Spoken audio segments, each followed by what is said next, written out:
नमस्कार। मैं अरुण के शर्मा, एनालिस्ट वन थॉट। आज बात करेंगे जो एन.एस.ए. डोभाल साहब ने कहा था कि ऑपरेशन सिंदूर में भारत के नुकसान की एक भी फोटो पूरे विश्व में किसी के पास नहीं है, तो लिहाजा हमारा कोई नुकसान हुआ नहीं। अगर हुआ है, किसी के पास प्रूफ है, तो वो प्रस्तुत करे। अब इस पर पाकिस्तान का रिएक्शन आया है। उनका कहना है कि भारत 6 लड़ाकू विमान खोने की बात स्वीकार करे। अब ये दुविधा है कि कैसे स्वीकार कर ले जब नुकसान ही नहीं हुआ। और बहुत सारे ऐसे बयान है कि हमें नुकसान हुआ है, बड़े बड़े लोगों के हैं। अब मैं किसी नाम को लाकर विवाद में पड़ना नहीं चाहता। मेरा मानना ये है कि ये भारत सरकार आधिकारिक तौर पर जब तक अनाउंस नहीं करती, तब तक हम किसी भी बिना एविडेंस के उसको मानने के लिए बाध्य नहीं है, और मानने के लिए हम जबरदस्ती मानेंगे भी नहीं। अगर आपके पास साक्ष्य है तो आप प्रस्तुत करें, और जब आप प्रस्तुत करेंगे तो उसकी वेरिफिकेशन की जाएगी, क्या वो उचित है या वो मैनिपुलेटेड है। तो पाकिस्तान विदेश कार्यालय के प्रवक्ता शफाकत अली खान ने एक प्रेस ब्रीफिंग के दौरान बोलते हुए शुक्रवार को फिर से भारत के 6 लड़ाकू विमानों को गिराने का दावा प्रस्तुत किया। पाकिस्तानी मीडिया डॉन के मुताबिक विदेश कार्यालय के प्रवक्ता शफाकत अली खान ने प्रेस ब्रीफिंग में भारत को लड़ाकू विमान गंवाने की बात मानने को कहा। तो ऐसे ज़बरदस्ती कैसे मान लेंगे भाई साहब, ये भी तो बताओ। हमारी कनपट्टी पे रिवॉल्वर रखी है क्या? तो हम नहीं मानते, आप साक्ष्य दे दो। और सारी चीज़ प्रूफ के ऊपर डिपेंड होती है। आपके पास प्रूफ नहीं है क्योंकि हमारा कोई नुकसान हुआ नहीं है, तो आप जो हमारे अधिकारी कह रहे हैं वो पता नहीं कौन से नुकसान की बात कर रहे हैं, किस प्रकार का नुकसान हुआ, उसका आंकलन तो वही करेंगे ना। ये सिविलियन तो इसका आंकलन नहीं कर सकते, तो आप उसका साक्ष्य प्रस्तुत करें। अली खान ने कहा कि भारत को काल्पनिक कहानियों का सहारा लेने के बजाय यह स्वीकार करना चाहिए कि भारत के 6 लड़ाकू विमानों को मार गिराया और दूसरे मिलिट्री ठिकानों को भी नुकसान पहुंचा। देखो, जब लड़ाई होती है तो एक दूसरे का नुकसान होता है। हम ये बात बिल्कुल निष्पक्ष होकर मानने के लिए तैयार हैं, परंतु हमारा जो भी नुकसान हुआ वो हम आपको क्यों बताएं, क्यों बाध्य हों, जब तक कि आप ये नहीं कहते कि नाम लेकर कि इस सैन्य ठिकाने पर हमने ऐसा कुछ किया और वहाँ पर नुकसान हुआ। और आजकल तो जो जीपीएस की फ़ोटोज़ है वो भी आ जाती हैं। तो वहीं खान ने डोभाल के बयान को झूठे और गलत जानकारी से भरे हुए बताया। अली खान ने कहा, यह बयान जनता को गुमराह करने के लिए जानबूझकर किया गया प्रयास है। इसके अलावा प्रवक्ता ने इसे संयुक्त राष्ट्र चार्टर और अंतर्राष्ट्रीय कानून के सिद्धांतों का उल्लंघन बताया। तो आप बता दें कैसे उल्लंघन हुआ, कौन से सेक्शन में हुआ, किस प्रकार हुआ, क्या नियम है। पाकिस्तान ने भारत में नुकसान के दावे किए, ये अजीत डोभाल बोल रहे हैं, लेकिन मुझे एक फ़ोटो दिखाइए जिसमें भारत का नुकसान नज़र आए। यहाँ तक कि एक शीशा भी टूटा हो तो भी हम मान लेंगे। अब सेना के प्रवक्ता अहमद चौधरी ने राफेल गिराने का दावा किया था। विदेश मंत्रालय के प्रवक्ता शफाकत अली खान से पहले 23 मई को सेना के प्रवक्ता अहमद चौधरी ने संघर्ष के दौरान भारत के 6 विमान गिराने का दावा किया था, जिनमें 3 राफेल थे। उन्होंने ये दावा ब्रिटिश मीडिया से बात करते हुए किया था। तो ये दावा आपका खोखला है, और ये जो बेमानी आप बात कर रहे हैं, रेलेवेंट बात नहीं कर रहे। अगर आपके पास ऐसा कोई साक्ष्य या प्रूफ है तो आप कृपया प्रस्तुत करें और अपने दावे को मजबूती से प्रस्तुत करें। अब अली खान ने कहा कि भारत पाकिस्तान में आतंकवाद को बढ़ावा दे रहा है, उनका मकसद साफ है और अंतर्राष्ट्रीय समुदाय अब इसके बारे में आर्थिक जागरूक हो रहा है।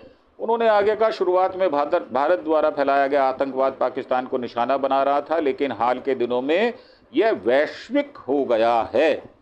तो दुनिया इसी से चल रही है, वैश्विक तो दुनिया का आधार बन चुका है, तो उसमें हम क्या करें? हमने तो कोई नीति नहीं बनाई।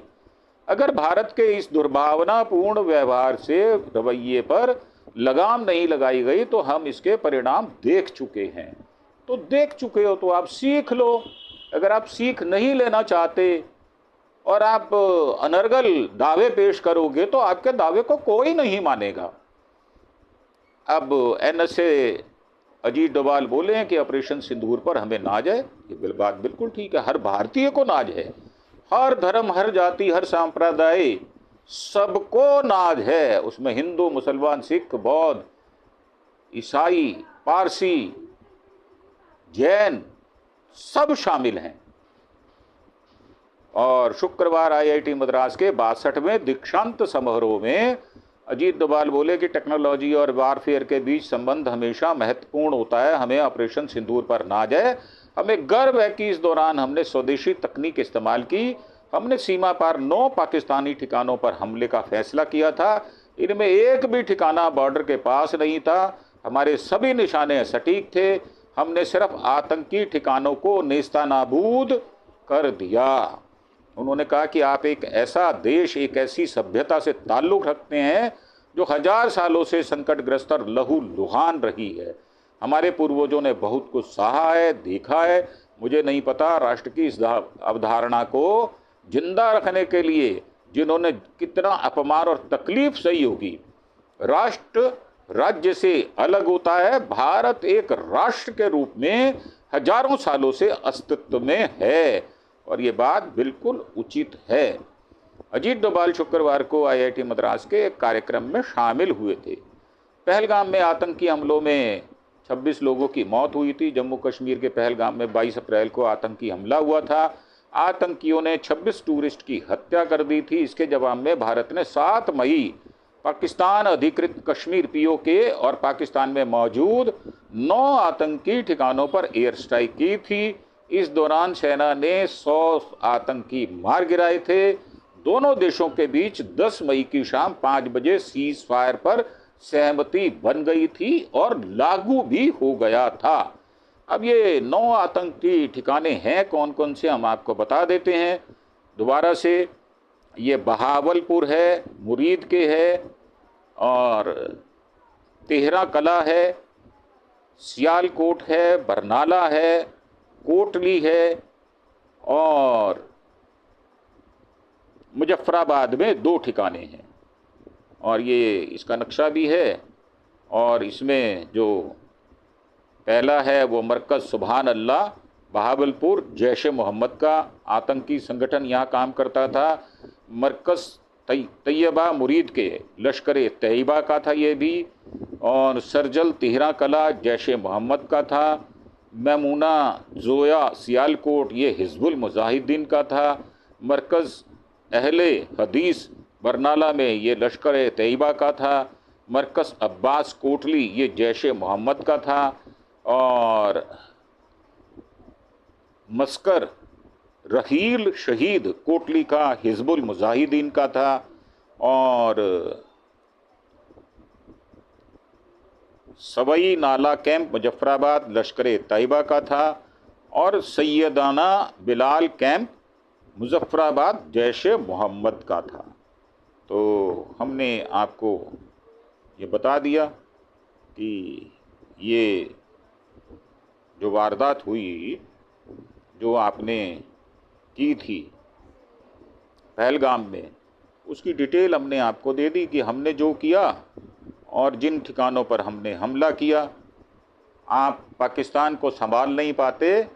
बलूचिस्तान में बस पर हमला हुआ है, 9 लोगों की मौत हुई। हमलावरों ने बस रोककर किडनैप किया। पहचान करने के बाद उन्होंने गोली मार दी। तो आप अपने पाकिस्तान को संभालें।